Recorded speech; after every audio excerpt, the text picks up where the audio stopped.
Hi and welcome to my channel. Today we will be doing a recap on Love is Blind UK episode 4. We're going to jump right into it. So we pick up with Natasha and Tom, and Tom has basically told Natasha, like, I don't feel like we have a genuine connection, and he doesn't want to carry on with getting to know Natasha in a romantic way because he's not feeling the connection there the same way that he does with Maria, basically. And at this time Natasha is very emotional, and Tom tries to ask her a question, and where she's so caught up in her emotions she struggles to even answer him, and basically eventually ends up leaving.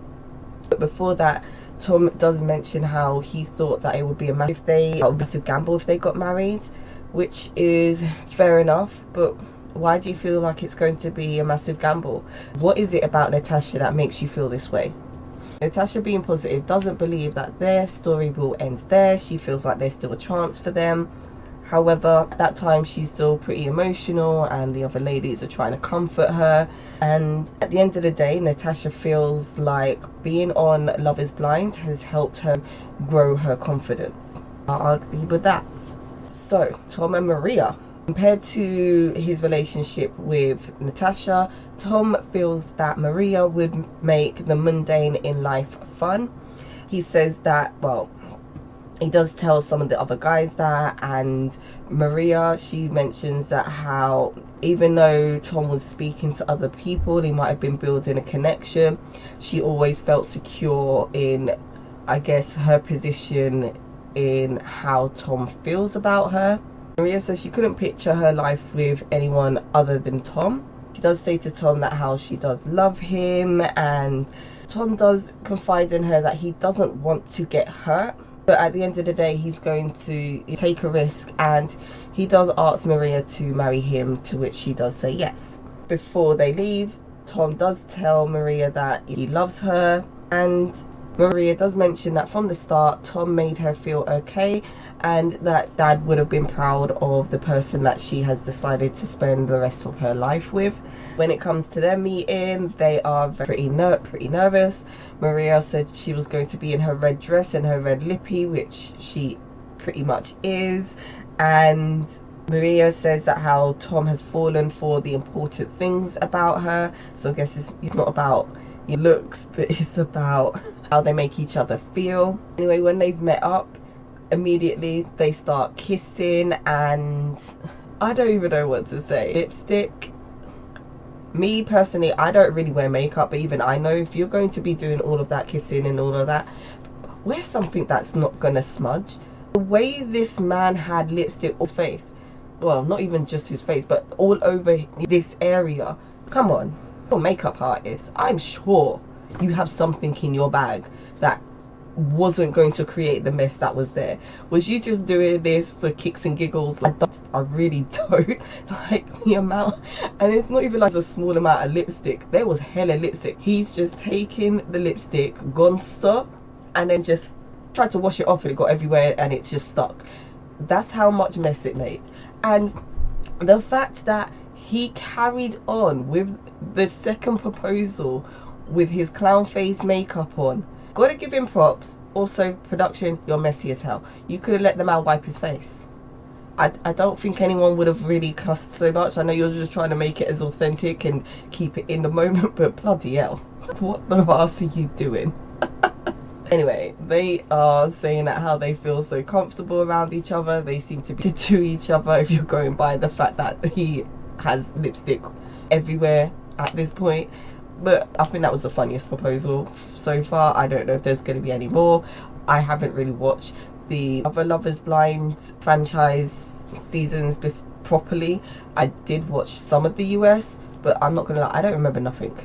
Absolutely nothing. I might go and watch it from the start, seeing as I believe they are all on Netflix. I'm a UK one.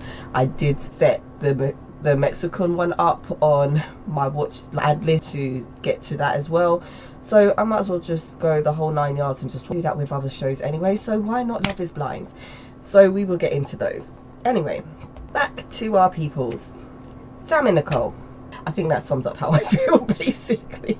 But they're waiting to meet for the first time, and Sam mentions how he feels like it's important to have a physical attraction to your partner.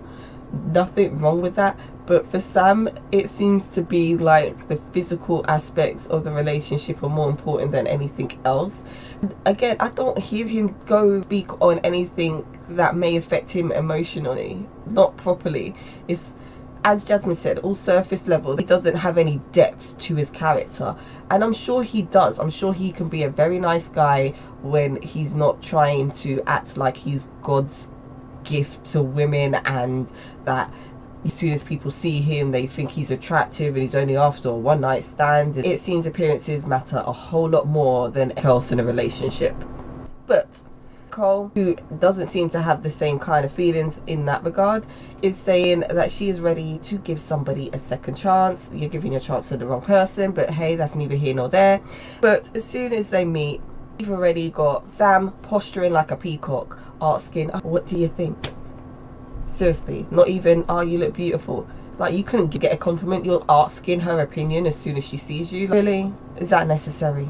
Anyway, she just goes along with it because it's Nicole. That's what she does when it's Sam. And gets on his knee, he proposes. Man, I don't even know what to say about this proposal. It was the laziest proposal. I'll just open up the box, the rest of it is on you. How are you opening up the box and you're saying it's hard to get the ring out? How hard is it to get a ring out of that box? Is it glued in? It just pull it out. And the fact that you couldn't even take the time to do that when you're proposing shows you have to no respect for this woman. And then you've also let her put it on the wrong hand. Neither one of you have realized it's the wrong hand, wrong finger. You both are caught up in, I can't even call this a good moment. You're just caught up in the situation of, oh, we've met each other and we are now engaged, and that's basically it. And he keeps going on about, oh, I'm just a boy to love a girl. Dude, this is not a movie where you're the poor little dude that no one really likes and there's the popular girl and you're like, oh, I just want to like. No one cares. Stop acting. This is not a movie. This is supposed to be real life. What are you doing? And then he keeps asking Nicole to trust him. She's trying to trust you. That's why she's trying to get married to you before even seeing your ass. That's why she said yes to the engagement. So there has to be some level of trust there to some degree. And it was just the repeated asking of that. And I don't understand why she says that the connection with him was stronger than the connection with Benaya. I get Benaya didn't give you what you wanted at the time that you requested it, but at the same time, what is Sam offering you apart from sweet nothings and empty promises? Because that's all I'm seeing here. And it's like, whatever. They didn't kiss once. They had an awkward hug. Sam is tall as hell, which make anyone, if they're on the shorter side, it's going to be an awkward hug. But it just seems even more awkward by the fact that it looked like they didn't even actually want to touch each other. That kind of awkwardness. It's like, we're just doing this to be polite, basically, is what I felt. But they've carried on. There was no kisses. They're about to go back to their separate living quarters. And as they're walking away, Sam's like, Nicole, I have something to tell you. I think I love you. You can see on her face, she didn't really appreciate that. And she's just like, okay, I will keep hold of that. That's something that you're saying to somebody where you really don't care. It's the ones who's all like, oh, I'm sorry to hear that, and you really don't give a fuck. That's the impression I'm getting. Anyway, she says all of that. And the thing that also annoyed me about when Sam saw Cole for the first time is his comment about, oh, I don't care what she looks like, I will love her all the same. What is that supposed to mean? Are you saying that there's something wrong with the way that she looks and that other people wouldn't find her attractive and wouldn't like her? I don't understand. Sam, be clear. What is it about Nicole that you feel like is going to be a turn off for other people, but that you're going to basically love because you're just that guy? Please explain. This is what I'm saying about some of the comments that comes out of his mouth is not the nicest and makes it seem like you are putting on a front. You're trying to act like the nice guy. This is why people have said, because even when you look at the cast, like the males, when they're in the living quarters, everybody else seems to have built up quite a good relationship, but you don't really see Sam hanging around the others the way that your group does as a whole. Yes, he has some people that he speaks to, but at the same time he seems a bit of an outcast. So what are they seeing about you that we're not? Because what we're seeing so far, or at least what I'm seeing so far, is not painting you in the best light. And if that's how you are in general, even when no one's really, like, there's no cameras rolling, then I guess that says a lot about you as a person. But we'll give you the benefit of the doubt and just say that maybe you be play acting a little bit because you want a little bit of screen time. You probably want to be an influencer. I can't remember what he works as, but he probably wants a different career path, and he's seeing this as a means to an end, and he's just trying his best. But still, not, no. Anyway, after all of this, our next and last couple that we will be talking about, at least for this section, is Ollie and Demi. So Ollie tells Demi that he has been holding on to the rose quartz crystal that she gave him on his birthday, and he reads out a letter that he had written for her. Proposes. It's another tearful proposal. They seem happy, and they're both promising to give each other unconditional love, which is lovely. And it's at this point that Ollie's saying in his confessional that he feels like he's found a meaningful connection, which you can see because even when he was talking to the other guys throughout the previous episodes, he did say that he did feel more connected to Demi than he did Catherine. With Catherine, it was more on a sexual level, whereas with Demi, it was emotional level. And seeing as he wants to do things differently, because before he used to go for people based on looks, Catherine feeds more into what he would have probably gone for in the real world if he saw what she looked like. Whereas with this experiment, he's trying something different, and Demi is calling to him in a different way than what he's used to, which is fine. Demi says that she does accept Lee no matter what, and she hopes that basically he also accepts her the same way. She hopes that he will be physically attracted to her because obviously she's a lot more curvier than some of the other ladies, and I believe that does affect her self-confidence. But when they meet up, Lee is saying that he does find her attractive. He says that she's got the curves in all the right places, and he does say that she looks incredible and gives her a hug straight away. Difference between their re-proposal versus Nicole and Sam, very different. Even if Ollie wasn't attracted to Demi, the way that they've interacted compared to the way that Sam and Nicole interacted, it's very telling. It is very telling. Anyway, probably seeing that Demi is feeling some type of way about her appearance, he does say that he is going to always be there for her, that he's not going anywhere, which is something that she probably needed to hear. But at the same time, I think his actions will speak louder than words, because it's all well and good you hearing this, but you actually need to experience it from the person to build up that confidence in the fact that you are enough and you don't need to change, and the person that you are with appreciates you for you and doesn't need you to look a certain way to feel like they can stay in a relationship with you. Anyway, Ollie can't stop smiling. Even when they're walking away, he takes a second look back and it says that the bunda was bundering. So apparently he's the back half of her, which is nice. That's what he said anyway. We will see if that's actually the case. But so it looks like all the couples except one are very happy in their decision on the partner that they have chosen to spend the rest of their life with. So because now we have all of these couples that are engaged, the 6 couples will be going to Greece to have a semi-honeymoon period before they go back home and have to live together for 4 weeks and meet the family and the friends before they get married. So this is probably just to see how that they've had connected emotionally, if they're going to connect physically and sexually as well, I guess. So in Greece, we have Sabrina and Steven as the first couple that is shown, and they are happy to be having their first proper date where they're actually seeing each other face to face. They're actually there, they can touch each other, all the good stuff.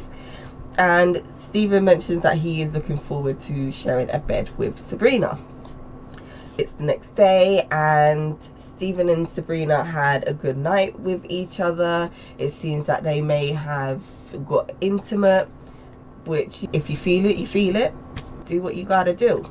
Bobby and Jasmine, they've gone there, they're at their little villa, they've gone for a swim, and Bobby mentions how he finds Jasmine very sexy, and Jasmine mentions that she wasn't let down by what she saw. Obviously Bobby type, because she likes like tattooed up bad boy, and Bobby is the complete opposite. She basically says Bobby is a pretty boy, but she finds him attractive all the same. You didn't need to say that if you feel attracted to someone. It's just I'm attracted to them. If productions ask you what's your usual type, fair enough, but if not, like, we don't need the extraness. Like, you're attracted or you're not. Okay, done. Anyway, they are both touchy-feely with each other in the pool, and Jen mentions that they had a good night, apart from, you know, Bobby snores, but she can live with it. I'm guessing it's not that bad of a snore, because otherwise you're getting kicked out of the bed. Anyway, Bobby is excited to meet the other couples because he wants to get all the gossip on what's gone on. Bobby mentions that the relationship with Nicole and Sam, he doesn't feel like it would go well. He also doesn't feel like, I guess, that Sam's there for genuine reasons. This is basically 3 people that have interacted with this guy that have got similar opinions on that they don't feel like he's there for the right reasons, and that he's probably not best for Nicole. That says a lot. Anyway, he says that how he, like, some of the conversations that he's heard from him had him thinking that Sam is very superficial, and he didn't like that for obvious reasons. Next couple is Freddie and Catherine, and they are having dinner, and they're speaking of, you know, first impressions when they actually finally saw each other for the first time. And Catherine mentions that she is excited to meet the boys, especially Ollie. So as much as this girl said that she was trying to take a step back because she doesn't want to get in the way of her friend and da-da-da-da-da, it's a lie. She took a step back, which we knew, but she took a step back because she knew that he was going to cool things off with her. So she tried to beat him to the punch, cool things off with him to try and save face, but she still wants to see him. She still wants to see if he was worth, I guess, the effort that she might have put in to take this man. Anyway, she feels like they didn't get closure. Closure on what? Did you not say your piece? He said his piece, and you were both cool. What closure do you need? What, because you need to see each other to have closure? I don't understand. For what? It's not like he just stopped talking to you and you didn't know why. You went into the room, you had a last conversation, you both agreed to cool it off. I'm sure that's enough closure. Don't understand. So, getting a bit annoyed. Anyway, Catherine mentions that she was at first nervous to share a bed with Freddie, but apparently that nervousness didn't last long because they were intimate twice in the night, which she was so excited to tell us. So he was good, he was having fun with Freddie, took things a step further, and you're still thinking about another guy. Be serious, girl. You're not in this for the marriage. This seems to be like, this it's not giving I want my life partner, basically. Anyway, Ollie and Demi sharing a drink in the swimming pool, and Demi is hoping that Ollie finds her physically attractive. It seems she's gone back and she's in her head again about her appearance and how she feels like basically someone as good looking as Ollie probably wouldn't pay her no mind if it was just a thing of we're passing in the street. And Lee, on the other hand, is saying that he's getting more attracted to her the more time that they spend together. And he did say that he did have a fantastic time sleeping next to Demi, which is nice to hear. They didn't say if they, I don't think they, no, they didn't consummate their relationship. She said it was very PG. So it's probably just some lunching and kissing, you know, those ones. Tom and Maria, these guys, they're sharing dessert in a bed. They're already dressed up in what they're going to go sleep in. And Tom is making Maria laugh with more of his corny ass jokes. At least she likes them, so that's something. And they mentioned that they had a good night together. They didn't say if they did anything more than sleep or kiss and cuddle, but they had a good night together. That's fine. Sam and Nicole, to be fair, I actually forgot that they were supposed to be on the trip. Well, because it was going couple by couple, you kind of got all about them because you was more interested in what the couples were feeling now that they've seen each other and spent some time together in person that you actually forgot that these guys weren't even in Greece. So they haven't gone to the retreat. Nicole's saying that she felt that there was something off after the re-proposal, and the fact that he had to take the ring out and she put it on the wrong hand, she goes, that was basically the red flag that made her think that something isn't right here. And it's like, that was what you've gone on. That was the sign that made you believe that maybe this guy isn't the one for me. Just that one instant. Not all of the other things that's led up to that point did you mention. You mentioned the fact that you put the ring on the wrong hand. The one you noticed was the thing that made you think, you know what, maybe this ain't the guy for me. Really? I don't get it. But Sam, again, his intuition on point, realizes there's something wrong. But he doesn't want to take accountability for his role in this whole breakdown of their relationship. In his head, it's Cole's connection with Benaya that has caused them to not continue on together as a couple. Are you for real? That's your reasoning? Did she tell you it's because she had feelings for Benaya? What was the conversation when you two decided to break things off? I don't understand how that's why you believe that Nicole has pulled back from you is because of Benaya. And then we see clips of next episodes that's going to come out, and do you know what, we're not even going to get into the clips. We're just going to watch the episodes and experience it. You haven't seen the little clips of what's going to happen because it looks juicy, but because it's only a little snippet, some of the stuff might be out of context. So I don't want to comment on it until I've seen it. I'm sure other people are commenting on it. I'm sure other people are the same and want to wait until the episodes are out to say anything, but each to their own. And this is basically the end of this episode's recap. There's not much else to cover on there. There's been a lot happening in the episodes. Obviously we had 2 proposals. Them didn't go so well. Was it 2 proposals? We've had 2 proposals, maybe 3. I can't remember. We've had multiple proposals basically, and they were all different in their own way. All stick out to you differently based on the couple that was having the proposal. There was a lot happening. They're now in Greece, most of them at least, and we will have to wait until Wednesday to see what's going to happen from there. But that's it for this recap and review. I hope you like it. Please don't forget to like, comment and subscribe, and stay tuned for the next recap. Bye.